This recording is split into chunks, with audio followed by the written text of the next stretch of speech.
Hey everyone, and welcome back to another video. I hope you guys are doing well and keeping safe. So on this video, we're gonna keep it quick and to the point as always. And we're gonna talk about supercharging. This is gonna be my first trip to a supercharger. I've had the car for 2 weeks. As you guys know, I have my wall connector there and every night it charges up to 350 kilometers on my standard range Model Y. So I'd never needed a supercharger, but I'm very curious. So I haven't charged my car in a couple days. It's at around 180, 190 kilometers right now in terms of range. So we're gonna head over to the supercharger, which is about 20 kilometers away. Girls and I are in the car. We're heading over to the supercharger, which is about 16 kilometers away. Girls, you wanna say hi? Hi. We are gonna grab some Starbucks on the way though, we decided, and so we are probably gonna be sitting in the supercharger. We're gonna get some Starbucks. So gonna keep these girls fed and entertained while we're there. All right, so we just pulled over here. We're really close to the superchargers, but I figured I wanted to show you something really quickly on the map. So we pulled over at the mall. And when you have your map loaded, and again, I switched to day mode here just so you guys see it better.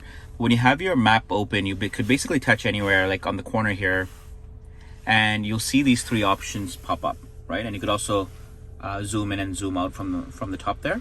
So that all appears when you touch the map. First, from the bottom here, you're gonna click it, and it's going to show you your closest superchargers. Okay, so in this case, as you could say, we're 0.1 kilometers away. Now, if I didn't know where that was, or if I'm in a new city or whatever it is, I'm going to ask Tesla to show me the closest supercharger, and then I could actually touch on it, and it'll take me there.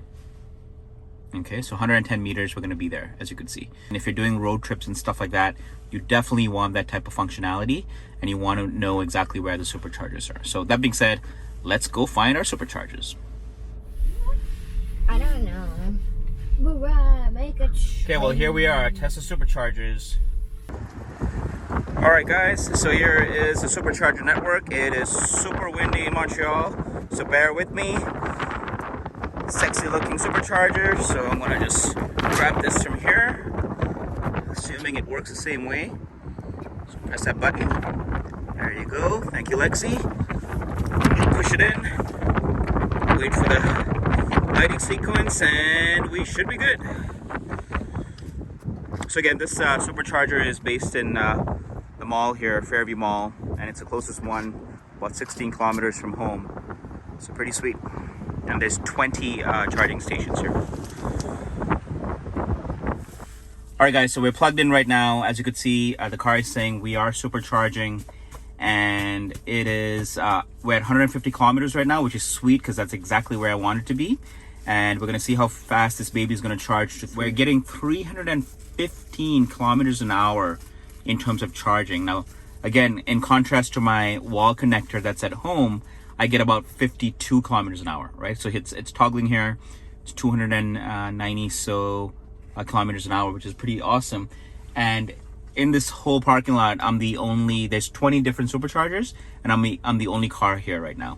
So pretty cool, super fast. I'm so impressed, and let's see if this is really 30 minutes. So it is 6:35 now, and let's clock it down and see if it's actually 30 minutes or if it's even faster than that. Well, I switched seats with the girls, as you could see, and they are going to their favorite game, which is what, girls? Beach Buggy Racing 2. Beach Buggy Racing 2. Not gonna lie, I played it a couple times with them as well. It's actually a lot of fun, and definitely keeps you entertained. But again, I'll do a in-depth review of the entertainment system here as well on one of my upcoming videos, including all the games and stuff like Netflix and YouTube and everything else that you have access to, which has been really designed to help you stay entertained while you're at superchargers, while you want to take a break while driving. And not gonna lie, it's a pretty awesome babysitter. I mean, the girls go in the garage, and they'll be playing video games in the car for 30 to 45 minutes, and they come back in and they're super happy with it. So pretty cool, and lots of games to choose from. And I imagine this is something that Tesla's gonna keep updating as well. So here's Beach Buggy Racing 2. We gotta race other people, but I don't know who they are. Yeah. I only know player one, which is... So Keeks is actually using the steering wheel to control the left side of the screen, and Peanut is controlling the right side. So lots of fun. It's kind of like a Mario Kart. That's exactly what it kind of reminds me of, Mario Kart back in the day.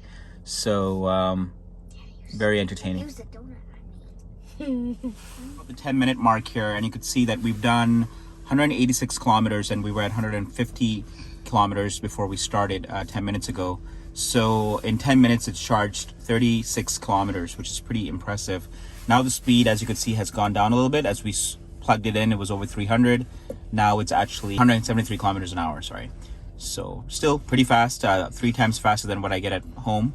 So it's pretty impressive. All right, so as you can see, the girls have switched from their game to YouTube, and they're searching for their favorite channel. There it is, the YUL guy. I think that was set up. But anyways, if you haven't done so already, please subscribe to the channel. There's a lot of content there and a lot of videos and a lot more to come. Right now, since Tesla is still new to me, I'm sharing my experience switching over to EV with you. And I think there's a lot more content in that sense that could help you make a better decision and a more educated decision in terms of your transition to EV or Tesla specifically. So again, subscribe, hit the notification bell as well if you're on a computer, and you'll be notified of any new videos that come up. We've been here for 1 hour, and you could see it has charged up to 325 kilometers almost. So pretty impressive. We were at 150 kilometers when we got here. And again, at its peak, there were about 4 different cars here charging at the same time. And I did notice that the charging speed dropped down to about 146 kilometers an hour. So, you know, now there's one other car, and it's about, what are we at right now? Yeah, about the same thing. So the speed did drop. When I first plugged in, we were at 320 kilometers.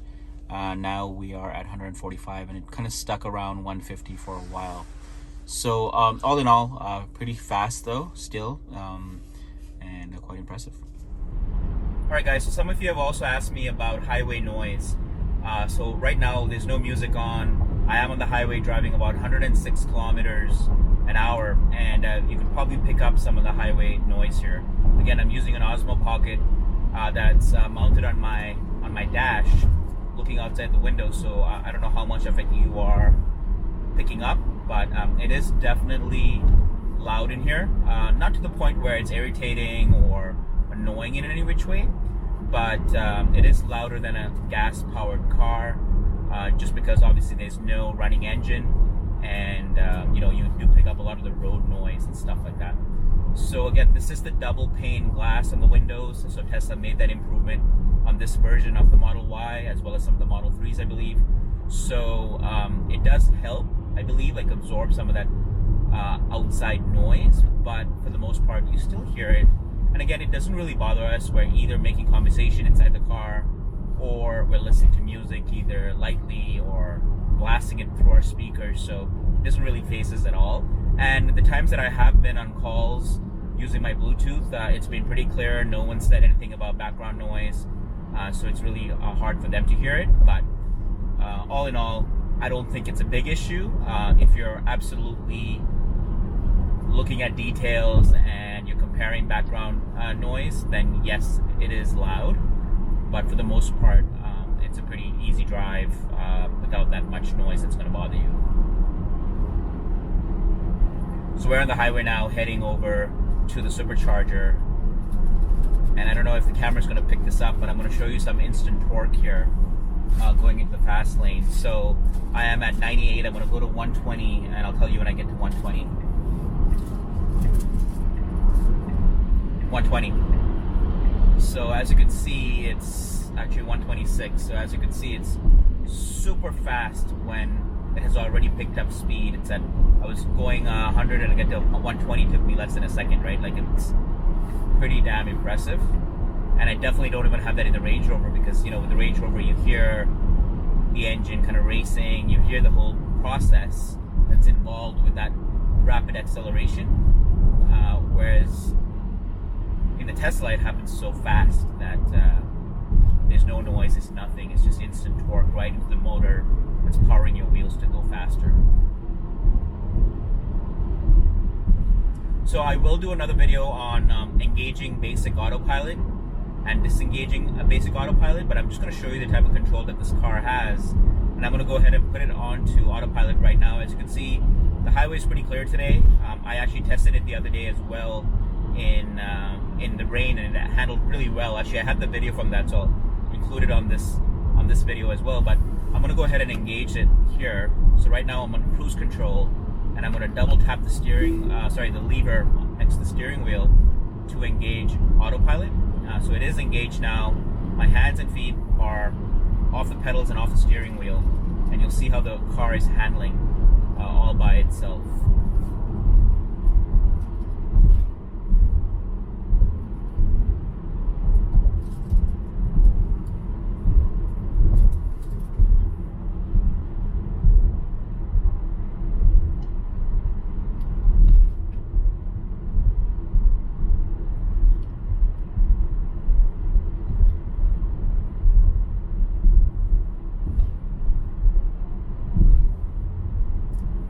So once in a while, the car is going to prompt you to put some force on the steering wheel, very light pressure. That's just making sure that you're paying attention. It is going to flash blue. So it's flashing blue as we speak. And I'm going to just gently hold the side of the steering wheel. And that's it. It just wants to know that you are paying attention and you are there. And you are aware of your surroundings and what the car is doing, as opposed to being distracted on your phone or falling asleep on the wheel or whatever it may be. So it's a safety feature. And again, if it keeps going and you're not paying attention, it's going to flash red, and eventually it's going to actually disengage you. I think after three attempts of you failing to apply light pressure to the steering wheel, it's going to basically disable you from enabling autopilot for the rest of this journey. So this is the basic autopilot. I have every intention to add FSD, full self-driving, to this car before the summer months, and I'll be doing a review on that as well. So if you haven't already, please subscribe to my channel and also like the video. Alright, again, smooth sailing on autopilot, no issues whatsoever. So just want to show you guys how that works.